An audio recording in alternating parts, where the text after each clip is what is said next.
AKS university के सतना के आप सभी ने मिलकर इस वेबिनार का आयोजन किया है। इस वेबिनार में आप सभी का हृदयपूर्वक स्वागत, अभिनंदन एवं वंदन करते हैं।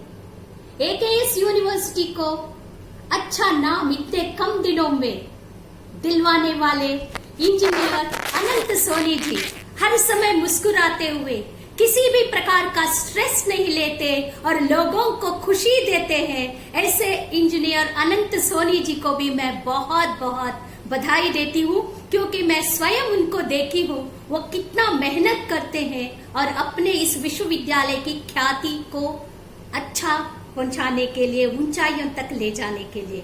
इसमें वाइस चांसलर के पद पर प्रो वाइस चांसलर के रूप में डॉक्टर हर्षवर्धन जी भाई साहब, उनका भी मैं हृदयपूर्वक स्वागत, अभिनंदन एवं वंदन करते हैं।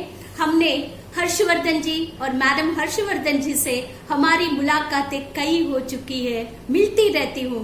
जब भी मिलती हूँ कुछ नई बातें, नए अभिनव प्रयोगों के बारे में वे बात करते रहते हैं। इसके लिए युवाओं के दिल को समझकर वो एकेएस यूनिवर्सिटी में काम कर रहे डॉक्टर हर्षवर्धन जी का भी बहुत बहुत स्वागत, अभिनंदन एवं वंदन करते हैं। इस वेबिनार को आगे आप लोगों को अपने मार्गदर्शन प्रदान करने के लिए, कोरोना महामारी के लिए क्या क्या उपाय होना चाहिए, कैसे हम लोग ठीक रह सकते, आगे अपने जीवन को कैसे स्वस्थ रख सकते, इसके लिए हम लोग के बीच में उपस्थित है प्रोफेसर ईश्वर भारद्वाज जी, NL Mishra ji, doctor SS Pal ji, mister Mirza bag जी, प्रोफेसर भरत तिवारी जी, डॉक्टर साधना जी, डॉक्टर ऊधम सिंह जी, डॉक्टर दिलीप जी। दिलीप जी के कारण मैं इसमें जुड़ी हूँ, क्योंकि योग माने जोड़ना, और आप लोग एक दूसरे को, कहाँ कोई कांगड़ी विश्वविद्यालय का, कहाँ दिल्ली, कहाँ को चित्रकूट, कहाँ सतना, हर जगह से लोगों को आपने जोड़ा है। जोड़कर एक अच्छे विचार विमर्श करने के लिए यहाँ पर हम लोग उपस्थित हैं। आप सभी का मैं बहुत बहुत स्वागत, अभिनंदन एवं वंदन करते हैं। कोरोना महामारी में हम सब लोग बहुत स्ट्रेस में रह रहे हैं। सबसे बड़ा हम लोगों को जो क्यूरेटिव पार्ट में, या जो भी आगे को अपने आप को स्वस्थ रखने के लिए, आप लोगों ने सुन रखा है भारत रत्न नानाजी देशमुख जी ने चित्रकूट को केंद्र मानकर 50 किलोमीटर की परिधि में आने वाले 500 गांवों में कोई अस्वस्थ ना रहे, मुख्यतः उस बिंदु पर भी काम किया है। लेकिन नाना जी कहते थे, जब लोगों के पास थोड़ा बहुत पैसा होगा तभी वो अपनी स्वास्थ्य का ध्यान रखेंगे, तभी वो अपनी पढ़ाई का, शिक्षा का, घर की चिंता, बच्चों की चिंता करेंगे। इसीलिए कोरोना का हमें ऐसा लगता है अपने आगे एक चीज है जिसको ठीक करने की जरूरत है। बाकी तो हम सब लोग, आयुष मंत्रालय ने जो काढ़ा बताया वो हम लोग प्रयोग कर रहे हैं। घर में हल्दी का प्रयोग कर रहे हैं, दालचीनी का प्रयोग कर रहे हैं, लौंग का प्रयोग कर रहे हैं, धूप लगा रहे हैं, कई कई जगह पर हवन यज्ञ भी हम लोग कर रहे हैं अपने आप को स्वस्थ रखने के लिए। लेकिन मान्यवर नाना जी जैसे दूरदृष्टि, अपने भारत देश में ऋषि मुनियों की परंपरा भी रही है। योग को अंतर्राष्ट्रीय स्तर पर मान्यता प्रदान करके अपने भारत के माननीय प्रधानमंत्री जी नरेंद्र भाई मोदी जी ने कल 21 जून को विश्व स्तर पर योग दिवस अपने अपने घर में रहकर हम लोग ने मनाया। उसी तारतम्य में राष्ट्र ऋषि भारत रत्न नानाजी देशमुख जी ने भी कहा, भाई हर घर घर में तुलसी होना चाहिए, गिलोय होना चाहिए। आज हमें याद आता है विजनरीज कैसे होते हैं। उस समय पर हम लोगों ने गांव गांव में, घर घर में तुलसी का रोपण करवाए थे और गिलोय का रोपण करवाए थे। आप सोचिए, आज लोग कह रहे तुलसी का काढ़ा पीना है, वो रोग प्रतिरोधक शक्ति को प्रदान करता है, तो हम लोग अभी तुलसी को खोज रहे हैं। कई शहरों में लोगों के घर में तुलसी नहीं है। तो एक क्यूरेटिव पार्ट तो यही है कि हम लोग अपने आप को, अपने घर में माता तुलसी का रोज दर्शन करें, उनका रोज तीर्थ हम लोग पिए।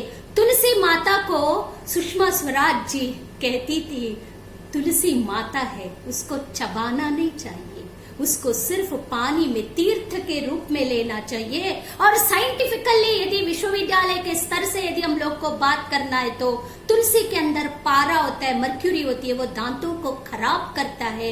इसीलिए तुलसी और गिलोय का हम लोग उसी समय पर करे थे। दूसरी सबसे बड़ी हम लोगों को कोरोना का जो बात है उसमें आप देख सकते हैं कितने ऐसे मजदूर हैं जो शहरों में पलायन करके चले गए थे, वो लौट के गांव आ गए।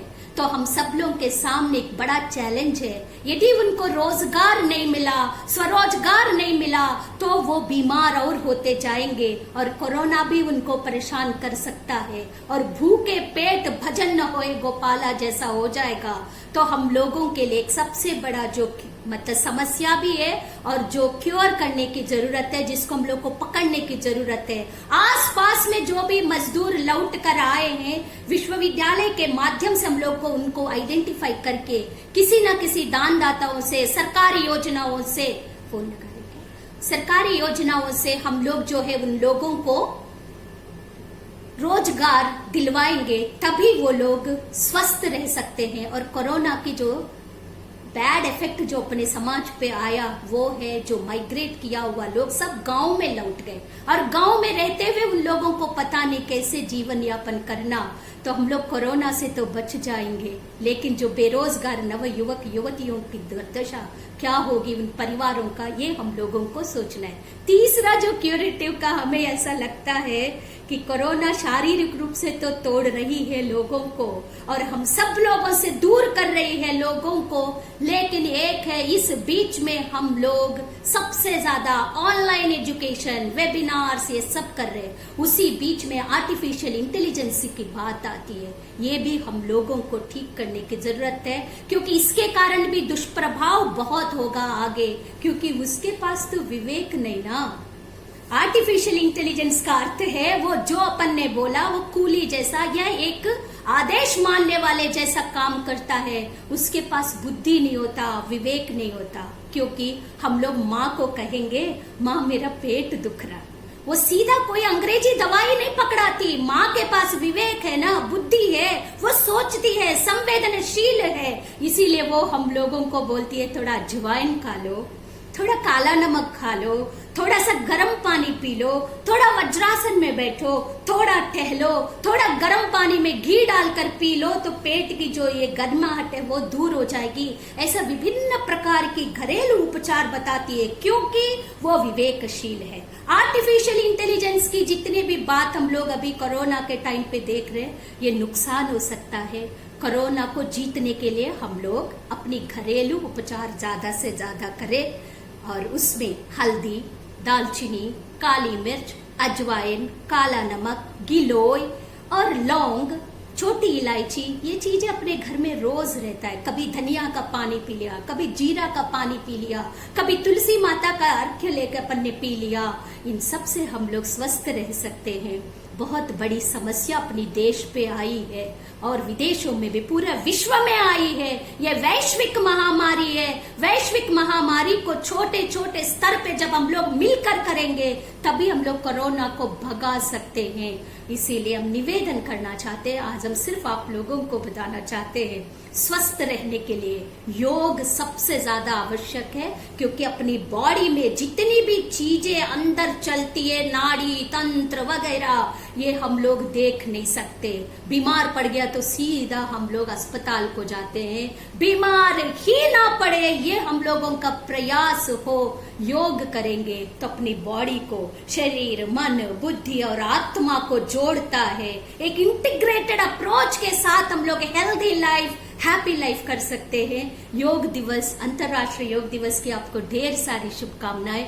जो छोटी छोटी परेशानियां हम लोग को आ रही है, आगे इसकी एक और बच्चों के अंदर भी हम लोग ये सिखाए, वो लोग गड़बड़ काम ना करें। पैसे की कमी, आर्थिक मंदी भी हो गई है, उसमें हम लोग गलत दिशा में ना जाए। स्ट्रेस को, अपने आप को कंट्रोल करने के लिए, कई बार स्ट्रेस अच्छा भी होता है, बुरा भी होता है। मुझे AKS यूनिवर्सिटी से दिलीप जी ने कहा, दीदी तुम्हारा 10 बजे जो है तुमको सत्र में आना है, 5 मिनट लेट भी हो जाते हैं क्योंकि हम लोग महिलाएं हैं। इसके आगे एक का लाइव का सेशन है तो समझो मुझे उसकी भी तैयारी करना, भोजन बनाना, बच्चों का ऑनलाइन क्लासेस चल रहा है। तो इस तरह की स्ट्रेस लेकर एक पॉजिटिव रिपोर्ट भी आता है, लेकिन स्ट्रेस हम लोग देख रहे हैं नेगेटिव की तरफ भी ले जाता है। हम लोग नेगेटिविटी हमारे बॉडी से, हमारी माइंड से, हमारी इंटेलिजेंस से पूरा हट जाए। हम लोग पॉजिटिव होकर योग माने जोड़ना, पॉजिटिविटी पॉजिटिविटी पॉजिटिविटी, यही क्यूरेटिव पार्ट के रूप में हम लोग अपने आप को ठीक रखें और घर पे रहते हुए जहां जरूरत है वहीं हम लोग बाहर जाए। बच्चों से मैं निवेदन करना चाहती हूँ, AKS यूनिवर्सिटी के हमारे आसपास के सभी बच्चे वहां पढ़ने आते हैं। आप सब बच्चे जीवन में कभी अपने आप को हार नहीं मानना। जो हार मान जाता है, हम लोग के सामने एक अभी का युवा कलाकार, सिनेमा कलाकार का उदाहरण है। हम लोग उस दिशा में कभी न जाए, क्योंकि माता पिता रोते हैं अपने जाने के बाद, दादा दादी रोते हैं। तो कोरोना एक ऐसी महामारी है, इससे हम लोग लड़ सकते हैं आयुर्वेद, योग, प्राकृतिक चिकित्सा को मानते हुए, घरेलू उपचार करते हुए, विश्वविद्यालयों से जो ज्ञान प्राप्त हो रही है उसको प्राप्त करते हुए। आप सबको ढेर सारी शुभकामनाएं, बहुत बहुत बधाई। बहुत अच्छे से रहिए, स्वस्थ रहिए।